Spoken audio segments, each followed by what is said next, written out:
હનુમાનજી બાપુ અંજની નો પુત્ર. જો હું તો આ બેનું છે ને માની થોડીક વાત કરી દઉં. માં સંતાનને 9 મહિના ઉદરમાં રાખે, એનો જન્મ આપે, લાલન પાલન કરે, બેહતા બોલતા ખાતા પીતા માં શીખવે, અને નામ વાય બાપાનું લાગે.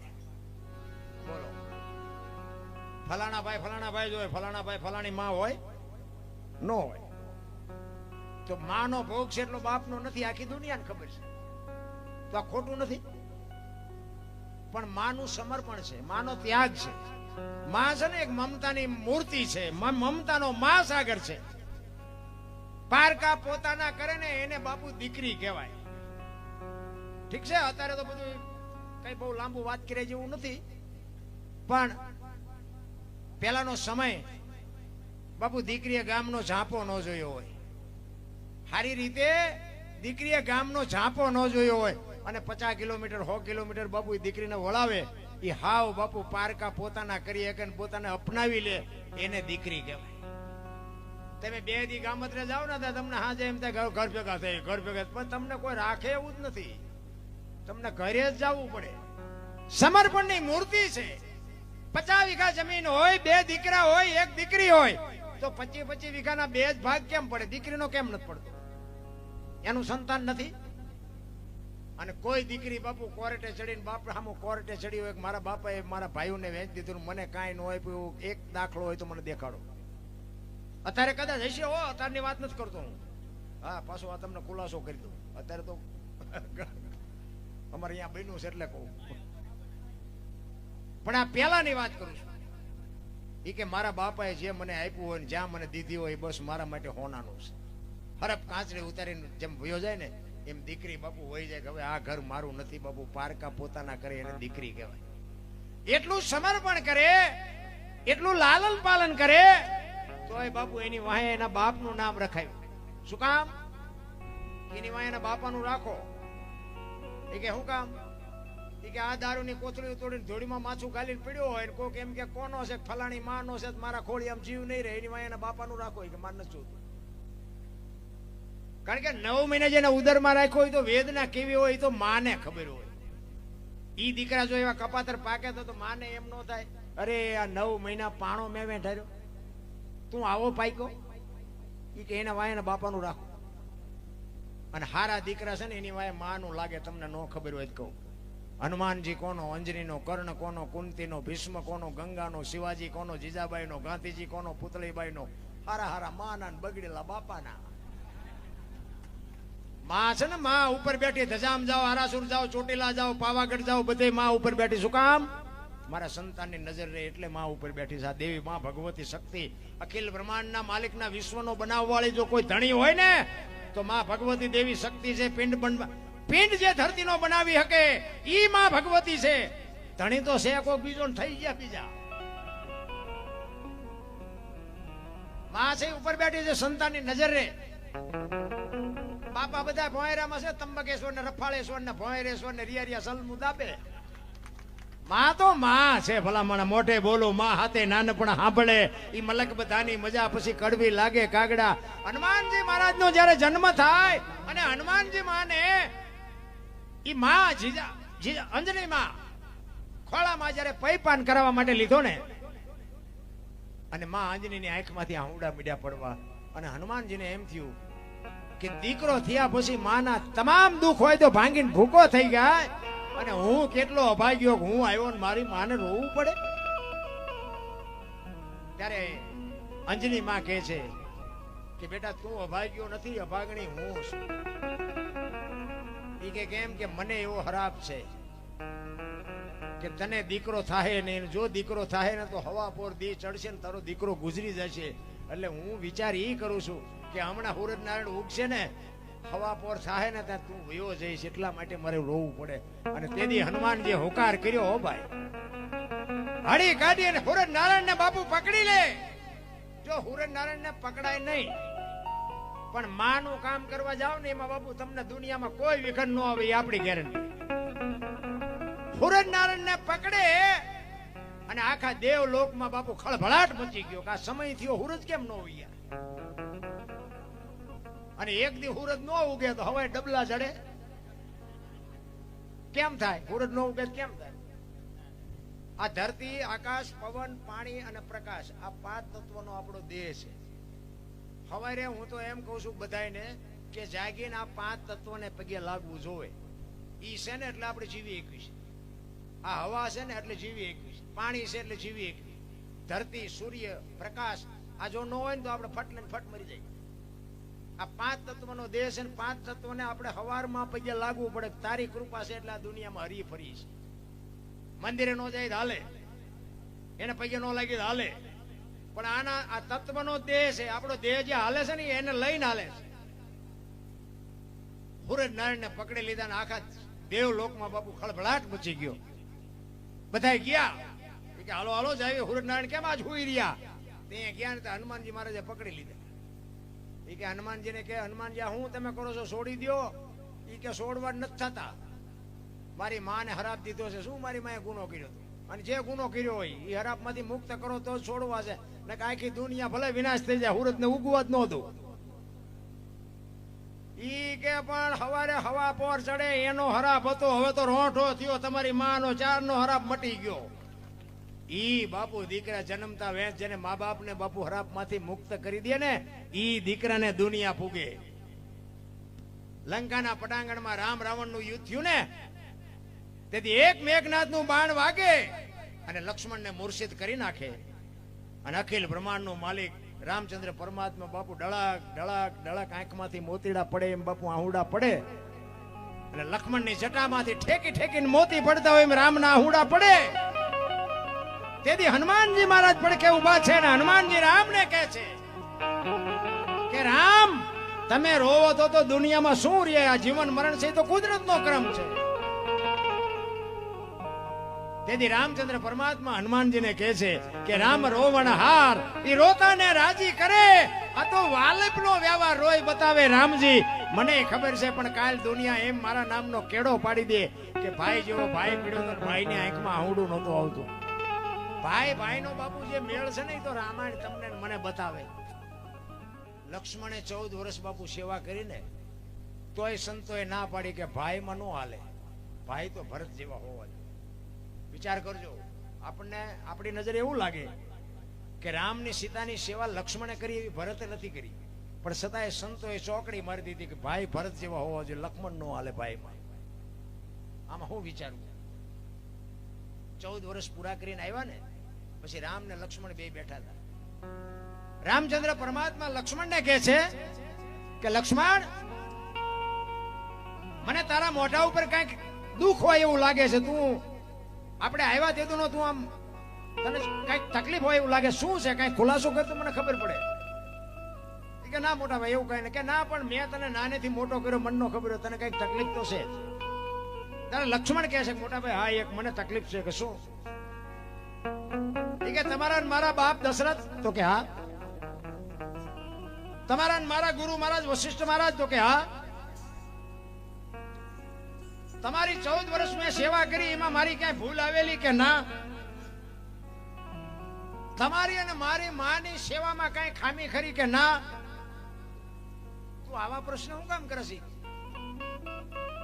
ત્યારે લક્ષ્મણ રામચંદ્ર પરમાત્માને કહે છે કે જો તમારા મારા બાપ એક હોય, તમારા મારા ગુરુ એક હોય, તમારો અને મારો માની સેવા એવી હોય તો હું તમને ઈ પૂછું છું કે લંકાના પટાંગણમાં રામ રાવણનું યુદ્ધ હાલતું હતું, તેથી રાવણના વર્ષા જેટલા બાણ વરસતા હતા ને તમને એક નહોતું અડધું, અને મેઘનાથનું એક બાણ મને અડ્યું, મને ગોટો વાળી દીધો, મારે અહીંયા કેવું ફળ ભોગવવું પડ્યું. તમારામાં મારામાં કોઈ જો બાપુ અંતર ન હોય તો ઓલો તો રાવણ મહારથી હતો, એના છોકરાની શું શક્તિ હતી કે મને બાણ મારે ગોટો વાળી દે? રામચંદ્ર પરમાત્માએ કીધું તારી વાત સાચી છે પણ તને ખબર નથી. ખબર છે પણ તારા મગજમાં નથી. આ તે કીધું એ સારું કર્યું, નકર તને ખુલાસો ન થાય. એ કે 14 વર્ષ આપણે અહીંથી નીકળ્યા, જંગલમાં આશ્રમ આવ્યા હતા? તો કે હા આશ્રમ તો આવ્યા હતા. તો કે એક સબરીનો આશ્રમ આવ્યો તો તને યાદ છે? તો કે હા મોટા ભાઈ મને ખાસ યાદ છે. પ્રકૃતિ તમારું ભજન કરતી હતી અને મેં એને કીધું કે મોટા ભાઈ કયો મલક આવ્યો?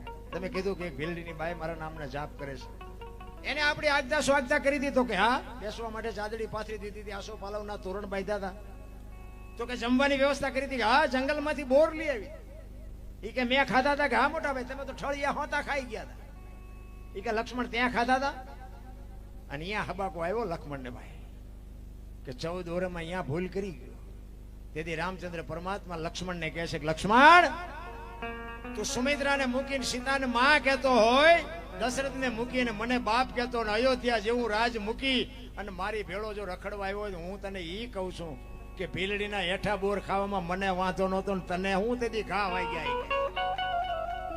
અને લાકડી પડે એમ પગમાં પડ્યો અને રામચંદ્ર પરમાત્મા બાવડું ચાલી અને કીધું કે તું તેથી બચ્યો ને ઈ સબરીની ભક્તિનો પ્રતાપ. તો કે મોટા ભાઈ ઈ કેવી રીતે? મેં તને જે ફળ આપ્યા તારી પાસે રાખ્યા હતા કે ના? મેં તો ફેંકી દીધા. ઈ તે જે ફળને ફેંક્યા ને એને પક્ષીઓ લઈ જઈને દ્રોણાચલ પર્વત ઉપર જઈને ખાતા હતા. એની ચાંચમાંથી જે બિયારણ વેરાણું એની સંજીવની ઉગી. અને સુસેન નામના વૈદ્ય કીધું કે સંજીવની દ્રોણાચલ પર્વત ઉપરથી લઈ આવીને આના મોઢામાં ટીપા પાડો તો બેઠો થાય. બાપુ આ સબરીની ભક્તિનો પ્રતાપ. સંતોએ ના પાડી દીધી. ભાઈ તો ભરત જેવા હોવો જો લક્ષ્મણ નો હાલે. એક જ ભૂલ કરી ગયો એમાં નો હાલે. આપણે હાલવી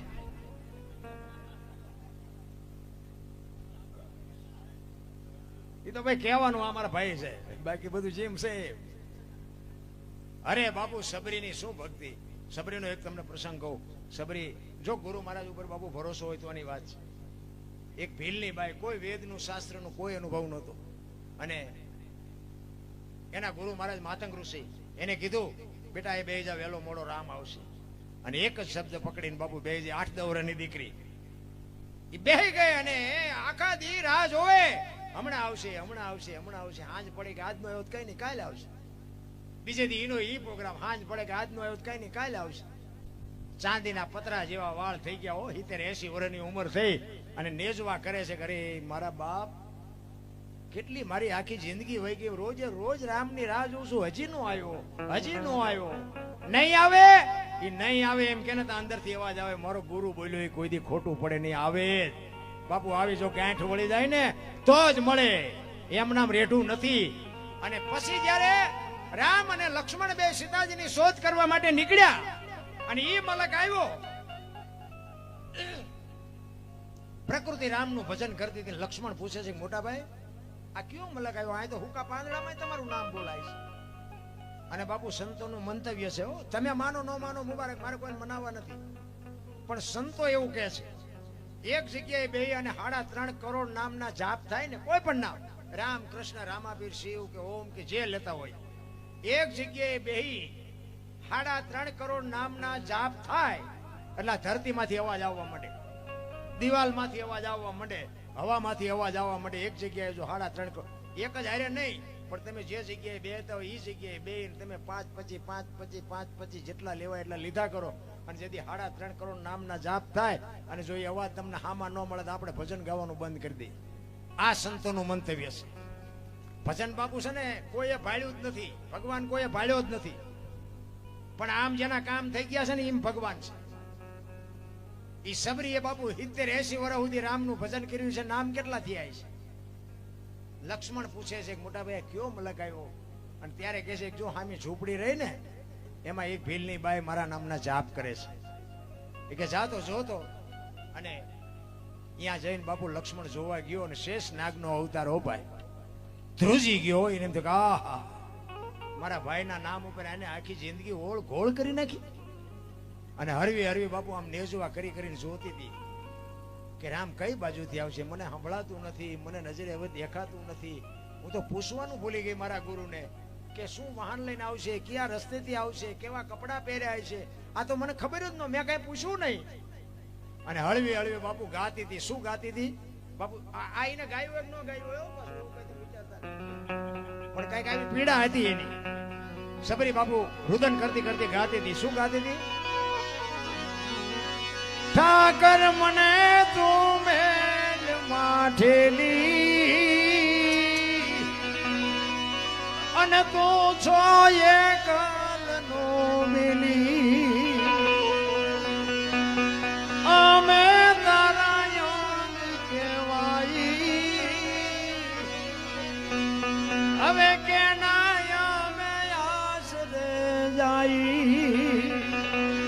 સબરી કે છે એક માણા હોય એને એકાદો કાન નો હોય કે એકાદી આંખ નો હોય કે એકાદો હાથ નો હોય તો માણા કેવો લાગે? સબરી બાપુ અખિલ બ્રહ્માંડના માલિક ને કહે છે અમે તો તારું અંગ છે, જો તું નહીં આવ્યું ને તો તું ભૂંડો લાગીશ. એમ બાપુ માલિકો તમારી પીડા હોય ને તો તમને ભેગો થાય. હાકડીમાં આવો ને હનુમાન ચાલીસા ચાલુ કરો તો હનુમાન એમ નું આવે. એ તો તમારો રોજનો રિયાજ હોવો જોઈએ. કાલા ખેલાય અમે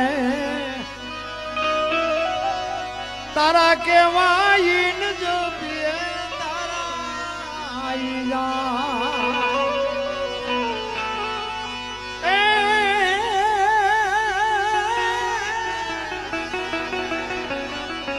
તારી હારે મારે જૂનો નાતો. સબરી કે છે આપણે બધાને છે પણ આપણે ભૂલી ગયા. ના તો આપણે કોને નથી અને નો હોય તો અહીં બેઠા હોય. અહીંયા શું મારા લગ્ન છે? રામાપીર બાપુ એક ઈશ્વર છે, આપણે ભગવાન માની છે, એની નાતો છે, તઈ આપણે બેઠા છે ને. તો 24 કલાકમાં કેમ આપણને 1 કલાકે નથી યાદ આવતું? પાછું આવા માંડવા નાખ્યા હોય કે જવું જ પડે જ ને, તો કોઈ નામ તો લેતા નથી. એટલે સબરી કે છે તારી હારે મારે જૂનો નાતો, હવે બીજે ક્યાં જાઉં બાપ ઠાકર મને એ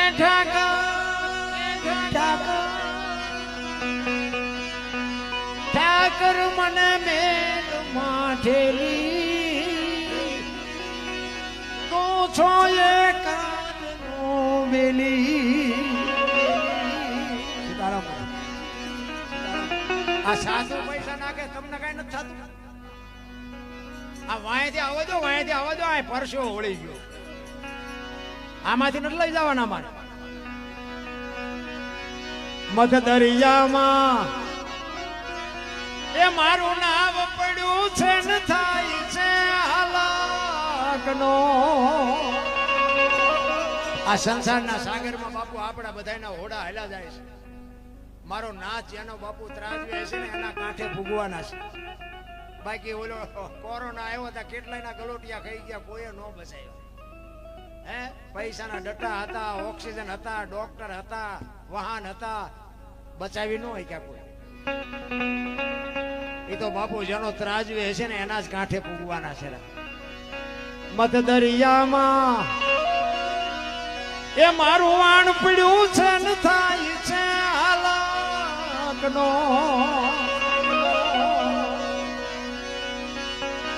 અમારા વાણનો એ ખારું બની તું ઉતારજે ભગવાન ઠાકર મને એ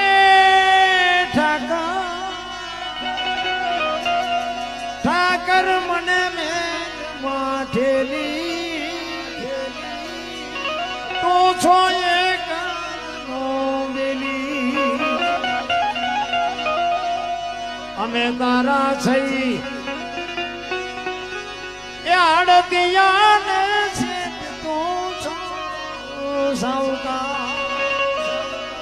એટલે સબરી બાપુ છેલ્લે કહે છે કે વેપારી આવું પેલા ધિરાણ કરતા હતી બાપુ એનો દાખલો આપે છે. અમે તારા થઈ એ આડતિયાને શેઠ તું છો સાવકાર.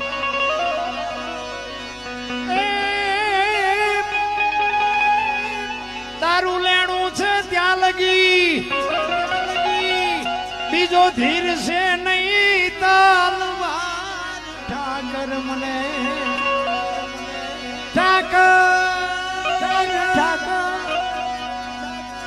ઠાકર મને મેલ માઠેલી તું છો એ કાનનો વેલી. આટલી વાત સાંભળીને બાપુ લક્ષ્મણે હળી કાઢ્યો. રામચંદ્ર પરમાત્મા પાસે જઈને કહે છે કે એ બાપા મારા બાપ ધોડો ધોડો ધોડો નકર ડોશીનો જીવ વિયો જાય. રામચંદ્ર પરમાત્મા આવ્યા ને પાણી લેવાનું ભૂલી ગઈ બાપુ. આંખોના આહુડાથી રામના પગ ધોઈ નાખ્યા. કેટલો એનો ભાવ હશે, કેટલો એનો પ્રેમ હશે.